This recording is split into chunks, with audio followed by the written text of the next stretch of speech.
Something Natayle Brown said in our conversation this week has been sitting with me ever since we hit record and I was editing the podcast and getting it ready to share with you. She said when she started teaching, the professional development was telling us teachers to keep the instruction time that we give to our students to 7 minutes because that was the average attention span. And I very specifically remember hearing that over and over again. Maybe you do too. It was, if you're going to do a writer's workshop, keep the lesson to 7 minutes and then give students time to work, right?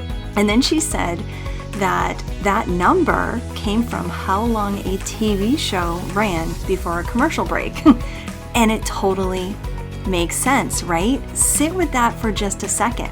Because if our students' attention was once calibrated to television, the sitcoms that we were watching at night, the cartoons that they were watching, if that was true, what do you think it's calibrated to now? Hey friends, welcome to Enjoy Teaching Again, the podcast for teachers who love the work but need a little spark to bring the joy back. I'm your host, Elizabeth Peterson, classroom teacher, arts integration specialist, and passionate educator of over 25 years. If you're overwhelmed by behaviors, disengaged students, and long, exhausting days, you are not alone. But together, we can turn things around and you can teach with confidence and purpose again. So locate that cold coffee of yours, find your favorite pen, I know you have one, and let's dive in. It's time to get inspired and enjoy teaching again. There was a season in my teaching career when I was exhausted, and I mean bone tired. I was repeating myself all day long, managing and correcting behaviors instead of teaching, and just trying to squeeze creativity into a curriculum that not only felt scripted and stiff, but some of it actually was scripted. And I kept thinking, is this just how teaching is nowadays? At that point, I had just about, 20 years in the classroom, and I knew that I did not want to become the teacher who just went into work and survived until June. So I had to make a decision, and I decided to stop waiting for things to just magically change. And I decided to put into practice what I had been teaching so many other teachers in workshops and courses and retreats for so many years and figure out a way to bring some of that creativity and that joy that we would have in those workshops, bring that back to my teaching because I knew that I was going to be the only one who would be able to do that for myself.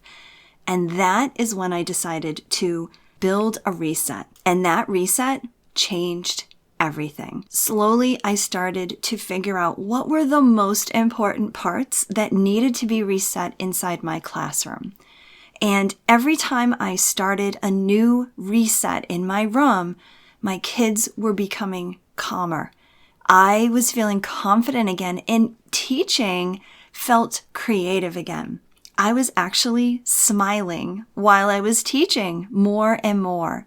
And that's why I've now poured everything that I've learned and everything that I put together for myself into the classroom reset. Now, if you're wondering whether it's possible to feel excited, yes, I said excited about teaching again, I am telling you it is. I want you to come and check out the Classroom Reset at theinspiredclassroom.com/reset, RESET, and see if this is your moment to reset your classroom too.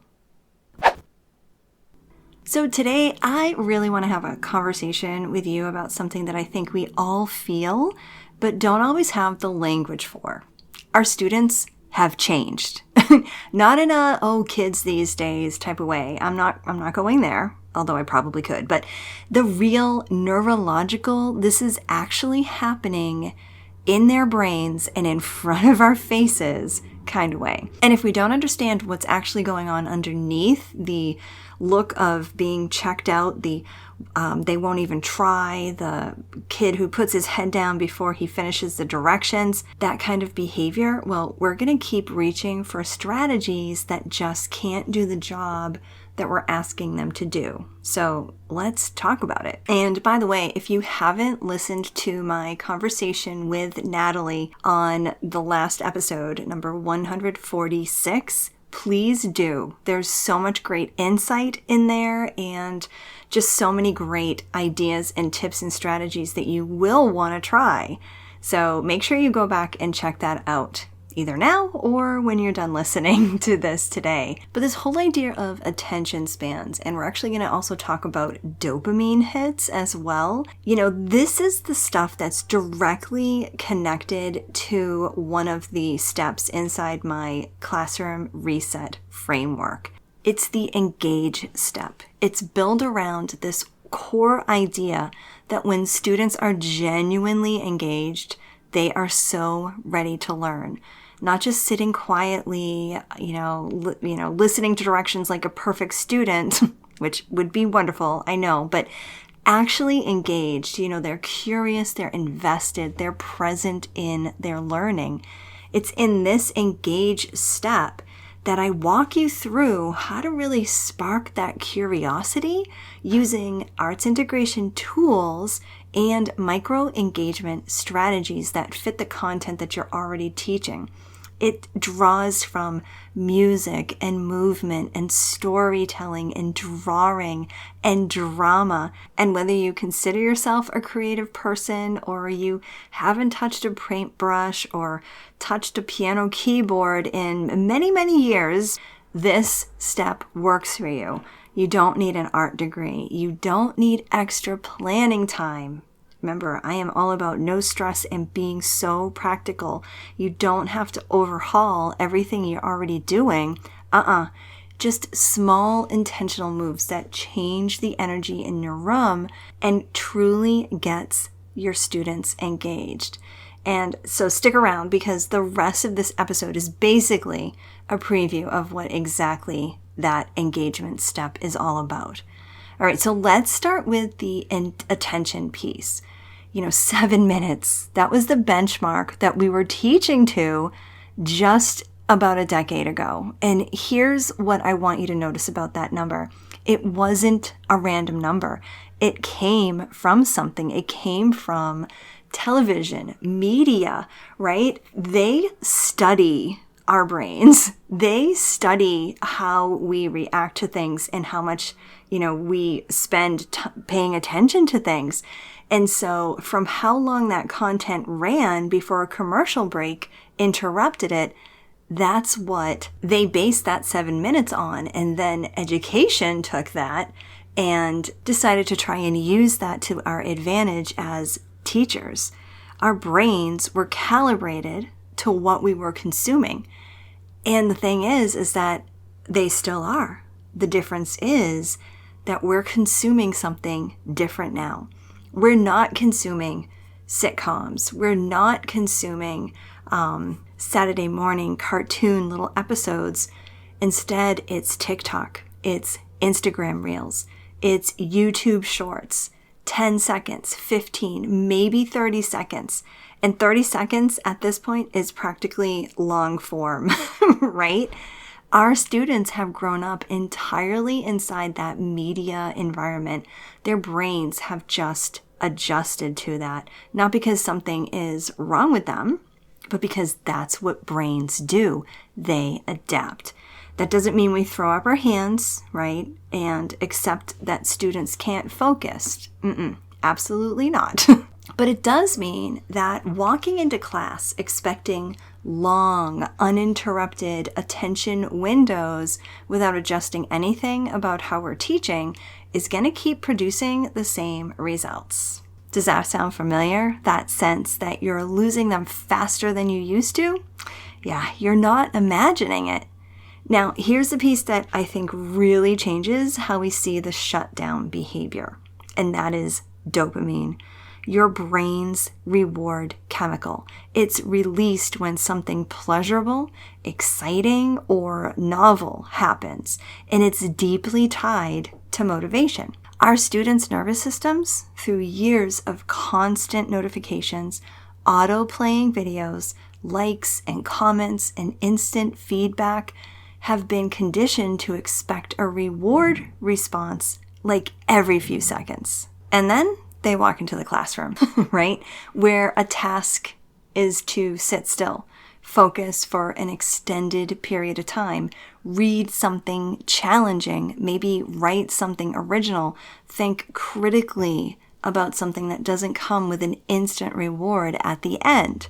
In the interview, Natalie put it perfectly. She said, it's like the difference between a nutritionally dense meal of, broccoli, chicken, brown rice versus a bag of chips and a Diet Coke. Which one do you want to maybe reach for? Yeah, unless you've truly trained yourself to appreciate the broccoli and the chicken and the brown rice, or you've trained your brain to actually not desire food in general, chances are you're going for the bag of chips and a Diet Coke, and maybe you felt very seen by that. School has always asked students to delay gratification. That's not new. What is new is just how wide the gap has gotten between what the brain has been trained to expect and what a classroom can realistically offer. That gap is why students are shutting down faster. It's not necessarily because they're lazy. It's not really because they don't care. It's because their brains are looking for a signal that they're not finding. And then, of course, on the surface, we see eye rolls, shutting down, laziness. Now, I do want to mention something here because I think it's easy to hear all of this and then immediately think, okay, so I need to make everything into a game. I remember many PD workshops where we would learn certain things and then the presenter looked like they were trying to make us just gamify everything. And I remember looking at my colleagues going, no, I'm not here to make a circus, right? And you don't need to make everything into a game.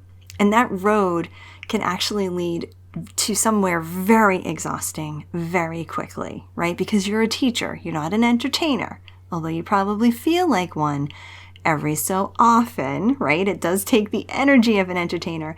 But the moment you start to try and compete with things like TikTok, you've already lost because you simply cannot win that type of competition. What this information is actually asking us to do, though, is something a little bit more sustainable. It's asking us to understand our students, to meet them where they actually are, not where we wish they were, and then maybe make thoughtful and intentional choices about how we structure learning so that engagement becomes possible. This is not the same as putting on a circus. It's just good teaching, and it's reaching the students of today, which, as we've established, students have changed. So what does that actually look like? Now, I love how Natalie framed this. She talked about the zone of proximal development. She said that the goal isn't to lower the challenge, it's to keep the challenge and change how they get there. Keep the destination the same, just adjust the on-ramp to get there. So what does your student already know? What already interests them? What lights them up a little? That thing could be your doorway. It can also be taking those incremental steps to get them to the next spot. And in some cases, it can be as simple as helping a student walk through every step of getting into the classroom, making sure they have a pencil, making sure they have the book, making sure they're on the right page, making sure they understand a little bit of this and that and the other thing before you actually start looking at the assignment. Now, what I love is that in the interview, that episode number 146, Natalie actually gave some quick, easy ideas that you can actually try with ELA concepts. And if you're listening to this in real time at the end of June in 2026, I want you to definitely go check out the conference that Natalie has put together. It's the Unstuck Literacy Conference, where you are going to have workshop after workshop, presentation after presentation of amazing information and strategies to help specifically struggling readers. And my presentation, which is called Before the Strategy, I'm going to share with you the 3 things that your struggling students need even before they get started. So definitely check out that conference. It is free, and I think you're just going to get so much value out of it. The point is, you're not lowering your standards by starting where the student is. You're just being a smart teacher. All right, so let's get a little specific. So here are a few ideas that are grounded in what we know about attention and engagement. I want you to think of these as some of your micro engagement toolkit, okay? Number 1, novelty. The brain is wired to pay attention to things that are new. Even tiny moments of the unexpected can really reset a student's focus. So a short piece of music at the start of class, a visual prompt instead of written directions, a different way into the content than what you did last week. These aren't tricks. They're just intentional uses of how attention works and really tapping into how the brain works. So novelty. Number 2, movement. Oh my gosh, this is my go-to when I have a new group of math students coming into my classroom. Any person that walks through my room, and I work in an open concept school, so I have so many people walking through my room, they can tell you that my math students are always moving at the beginning of class. With movement, even 30 seconds can shift a student's readiness to engage.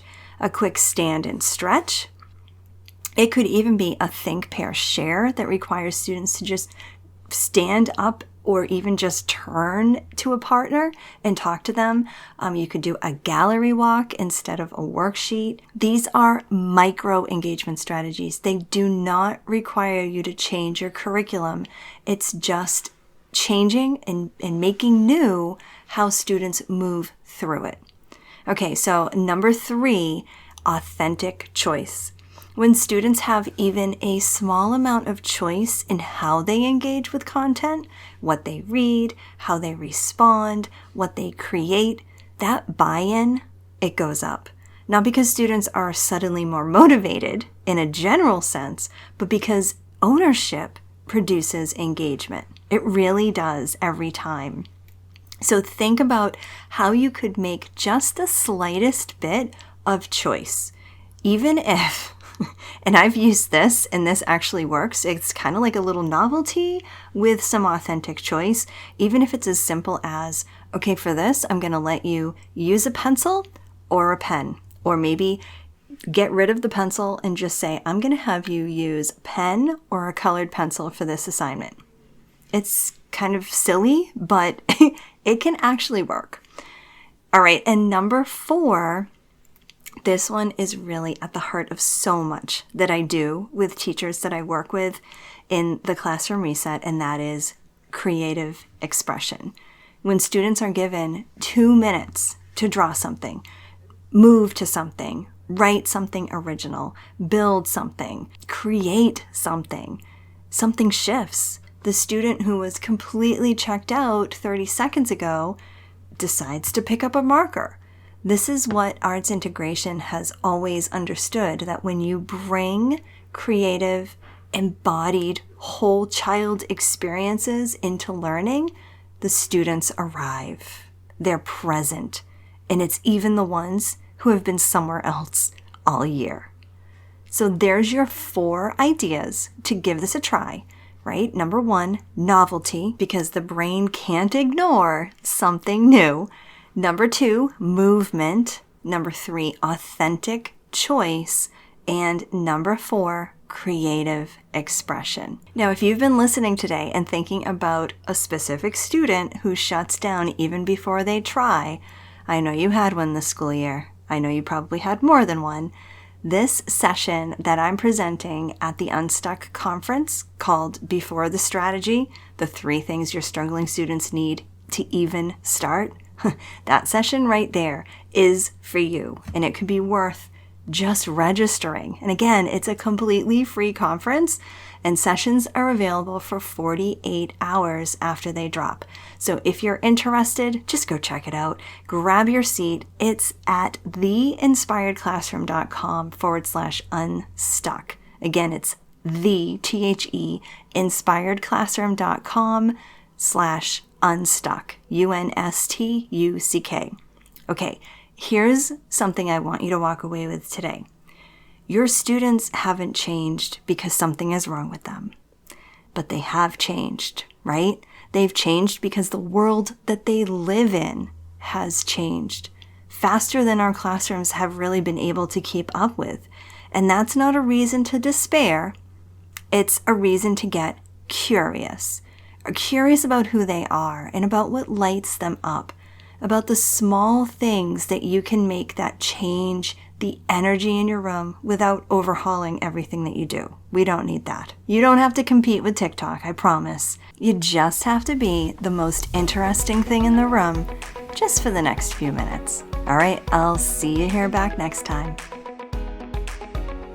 I hope this episode inspired you, encouraged you, or gave you a fresh idea to try. And if so, I would love for you to take a screenshot and text it to one of your teaching buddies. I'm so grateful that you landed here with me today, and it would mean the world to me if you would leave me a review over on Apple Podcast. Thanks so much for being here, and I'll catch you on the next episode. This is Elizabeth Peterson reminding you to get inspired so you can be inspiring to your students and enjoy teaching again.